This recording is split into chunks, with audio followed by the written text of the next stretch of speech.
So it used to be harder to get businesses funding, even with my insight from being a business banker at one of the top 5 banks, until I stopped making these 4 business funding mistakes that most people make when they start looking for and applying for funding for their business. Now, this took years of trial and error with hundreds of clients before I figured this out. And I'm going to share these 4 mistakes with you because you don't have time to make mistakes and do trial and error if you need money for your business now. So let's jump into the first mistake, which is it's not just about personal credit score. Most people assume that just because they have a excellent credit score, 720, 750, or in the 800s, that you will automatically just get approved for whatever you want. On the personal side, you might have seen results that say that you probably can because it's a lot easier to get approvals on the personal side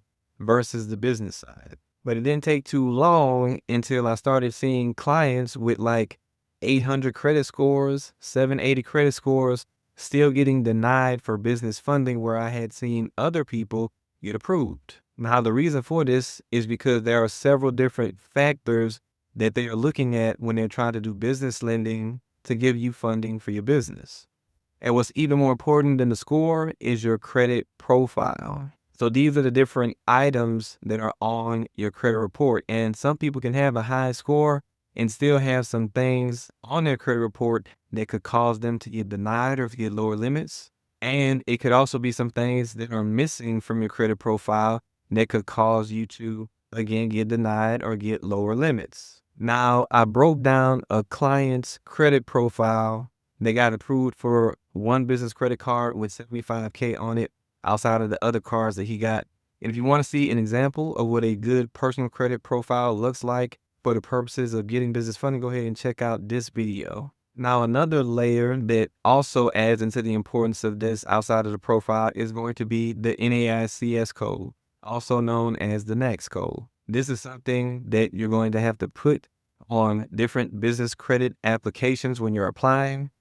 And a lot of people these days have been using the consulting NAICS code because it's been the most low risk code to use for most businesses that, it applies to most businesses. And of course, it helps you get higher levels of funding and avoid denials where using a NAICS code that you might think is more attached to your industry will get you a denial or a lower limit. And before, just using whatever NAICS codes people already had assigned for their businesses or letting people go to the branches and just letting them assign a NAICS code, when you go and you do the application at the branch, more than likely they're just going to put whatever NAICS code they think matches your industry on the application. Or if you're just doing it online and you haven't thought about it, maybe you're just putting something in there that you think is close to your industry, not thinking about the other factors like, is this a high risk industry NAICS code? Is this a NAICS code that most lenders deem to be within their industry that needs more funding than others? Is this NAICS code in a highly regulated industry, which can cause some problems in cash flow or other things, which might make lenders think that this might not be the best NAICS code to get a whole bunch of money? All of those things play a factor when you're trying to get funding for your business outside of your personal credit score. And not only learning, what NAICS codes are popular to use, but also knowing, hey, once this NAICS code gets burned and it's no longer a good NAICS code because now people are no longer getting higher limits because the banks are looking at it for what it is, then a whole bunch of people that probably shouldn't be using the code are using it. So now they deem that code to be high risk. And now people start getting denied in low limits that use that code, like with consulting. So knowing that you have to have real-time information on that is what helped me to realize how to pivot best when things change. And also relationships, also very important. And relationships can get established in different ways. One of the most common ones that people know is opening up a bank account, even though there are other ways of establishing relationships at the different banks that are out there. But all of these things also play into the layered process of getting approved as well as getting higher limits. So once again, it's not just about the personal credit score. All of these things play a factor in getting funding. So don't make the mistake of thinking just because you have the credit, you'll get approved for business funding and you'll get high amounts. Now, the second mistake that people make is going after the wrong bank products.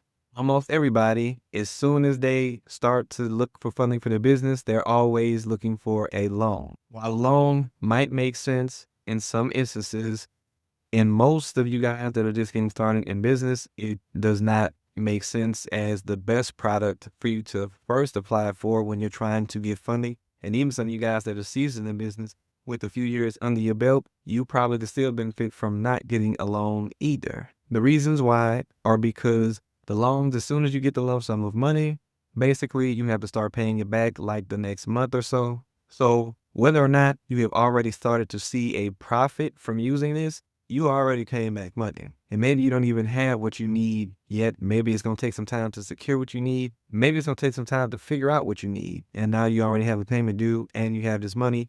And a lot of you guys don't really be having a solid plan for how you're going to use the money before you get it. You just go trying to get money because you feel like you need it with a soft plan, but not a real strategic plan that's going to help get you where you need to be. That is why something more like a revolving line of credit is going to be better, because with that, you get access to a certain amount of money, and then that available money can sit there until you have a plan for it, until you can secure what you need, and you don't have any payments on it until you actually start using it. Now, the only problem with the line of credit and with the loan is going to be that usually to get these, you have to have revenue coming into business. You have to have proof of that revenue, and a lot of times you have to have 2 years in business before you can even qualify for these. So a lot of you guys that are in business won't even qualify for these first two options. But when I learned that going for the business credit cards is the best option for all businesses because there is no 2-year restriction, and there are a lot of instances where you can get these without proof of documentation. Not at all banks, but with a lot of them, you get the same benefits of the line of credit where you only have payments after you actually used it, but you can also get 0% interest, which you can't usually get on any of the other options, as well as getting rewards points for however you use this money. So hands down, the business credit card option is always going to be, for the most part, the best option for most business funding needs. The hard part is getting those higher amounts of business funding on the business credit cards. And when I say higher amounts, I'm talking about beyond the 10K mark. Because a lot of times people are getting approved for 3,000 or 5,000 at best. And that's what I help my clients to do when we go for business credit cards. Now, the third mistake that people make when going for business funding is going for the no PG, which is personal guarantee options. Most people want to go for this option because their personal credit isn't in the best place, or because they just don't want to use their personal credit in regards to funding for their business. They feel like your personal credit should not be attached to anything in regards to business. And ideally, it shouldn't. That is where you want to get to. But that is not the most realistic thing for people to do that are trying to get money for their business now. And it's not the fastest option either. Now, the route that most people take to getting this no PG business funding is using Net 30 accounts and using the tiered business credit building approach to get your business credit score up and Dun & Bradstreet, Equifax, Experian. And this can, take some time and some effort. It's really not hard to build up a business credit score because all you really have to do is make payments all the time and not do anything bad, of course. But the problem you're going to run into is usually outside of those Net 30 accounts, those vendor accounts, which do give you a line of credit at certain businesses that you can use this money for different purposes within your business, which is good, but you don't get access to that credit that you can use pretty much anywhere for anything. And you also need to have proof of revenue when you are going for those no PG options. And if not proof of revenue, you have to show that you have X amount of money coming into a bank account or sitting in a bank account. And it's usually in the tens of thousands. And when they want proof of revenue for you to totally not have no personal guarantee, a lot of times they want to see millions in revenue coming in for your business. So that immediately disqualifies a lot of you guys that are trying to go that route versus using your personal credit, which can help you skip the line and get to funding a lot faster. So working on your personal credit to improve it so that you can use it.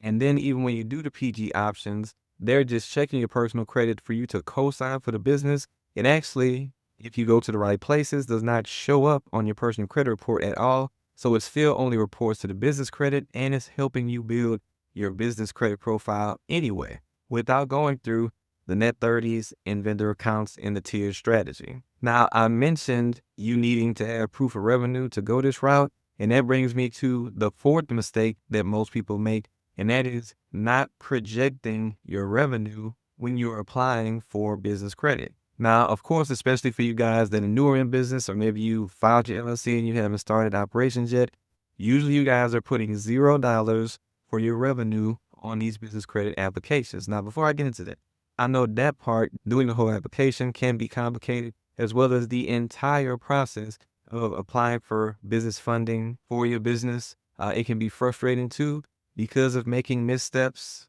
and then getting approved for lower limits. And a lot of times when you make those mistakes, once you've applied, now you have to wait 90 days before you can apply again at that same bank.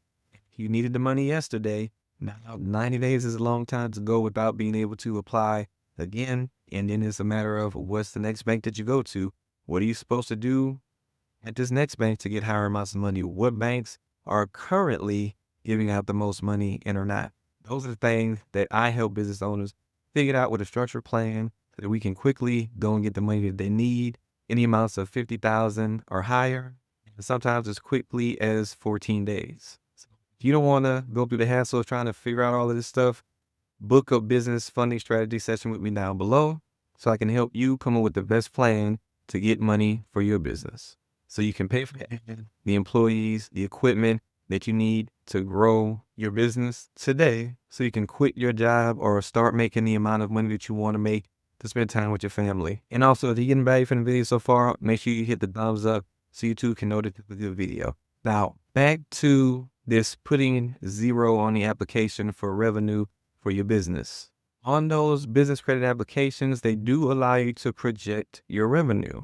Of course, the problem is if you put too little, you still hit the lower limit, and you have to put something that's kind of realistic, for whatever business industry you're in.